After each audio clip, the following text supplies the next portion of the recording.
This is was my bedroom. I lived in here for off and on 28 years until I bought my own house. I did move out a couple of times, however, I always returned to my room. Approximately 15 minutes after I moved out, my dad, that's an exaggeration, but my dad took over, and there used to be a bed in here, and there used to be, actually I had a queen-size water bed in here, and a couple of other furniture pieces that fit, and as you can see, everything is still here. And Dave, if you see this, there's one of your albums that you're getting back, don't worry.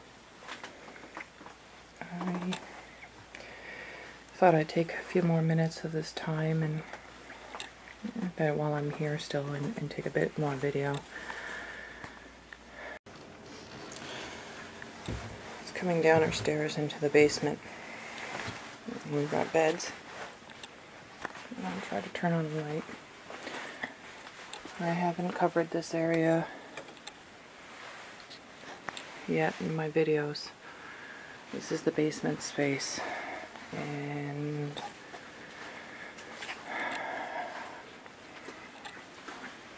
I have shown this area before.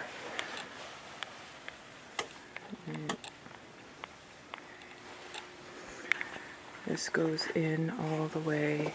I don't know what's in those boxes. I do not know what's in behind there. It's daylight today, so you get a little bit of extra light coming in, but you can see some of the stuff that's going on. This is the other side of the basement. My dad spent a lot of time in that area. I'll take you for a tour into there. A lot of people have been asking me how this started, what's going on, what was in my dad's head. We all ask that question for the most part. We don't know. However, when my dad was a young boy, he lived in Slovenia, and it was during the time when the communists took over. My father was a German-speaking Slovenian, and the communists did not like the German-speaking Slovenians and threw them out with only 5 minutes worth of warning. And that's when people started taking things from him.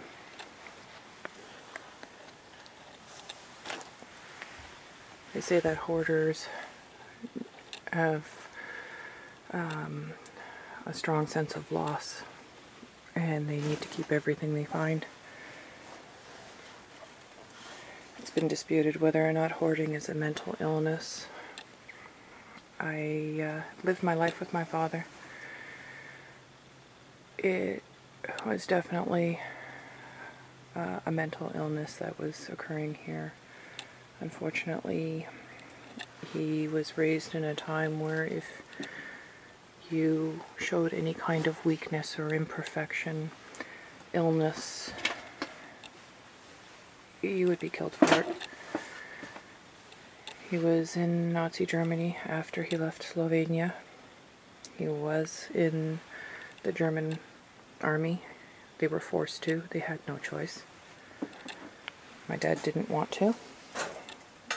He was only 15. He had a hard life. When you claim you have a mental deficiency or a hearing loss or anything that was not considered perfect, you would be shot or gassed or sent off into a work camp. That kind of sticks with you all your life. I'll show you my dad's workbench. There are closets that we haven't been able to get into, by the way. There's a lot of stuff that we haven't been able to get into or dig through. By the end of this video, you've pretty much seen almost all of it. It's one thing to see the video, it's another to see it live. I've had a few people over that have seen the video, and they see it's even worse. than the video. I am living it's even worse than the video, having to clear this out.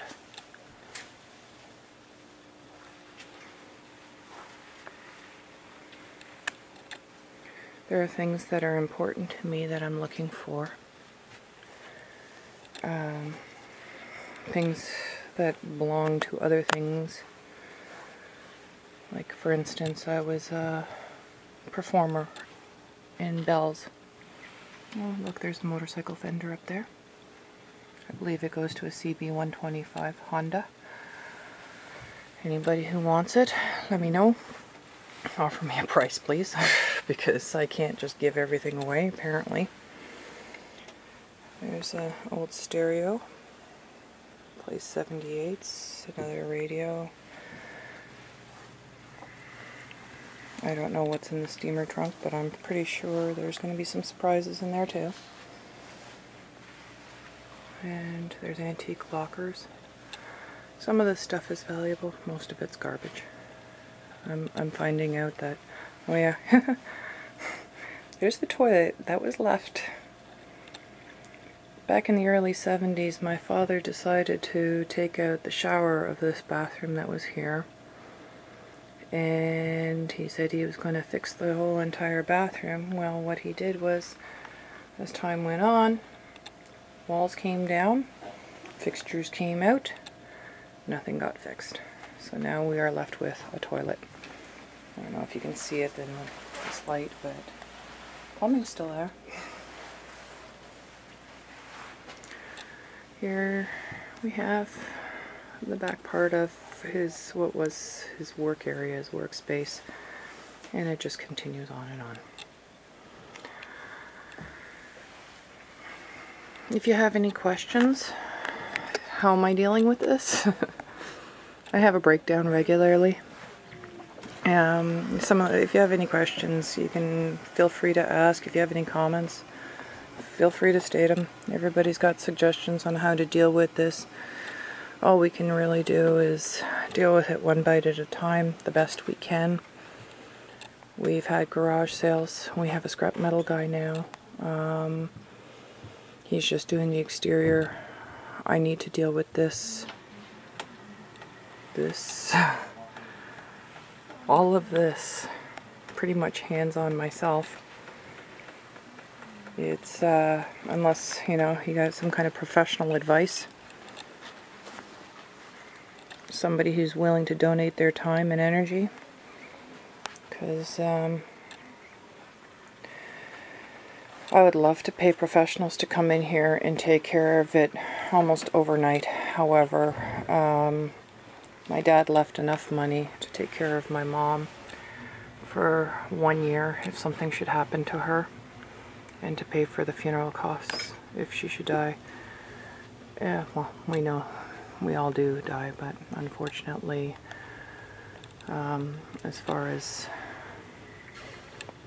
my mom is concerned, she's getting on in age, and we have to take care of her and her needs.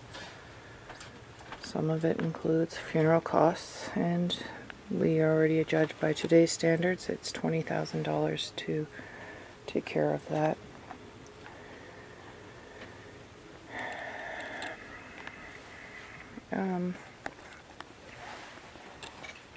I wish I could be more interesting. You guys are probably fascinated by the quantity.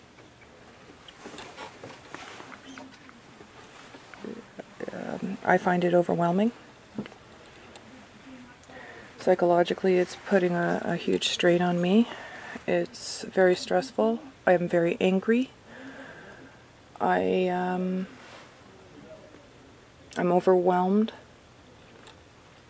My mom is in denial.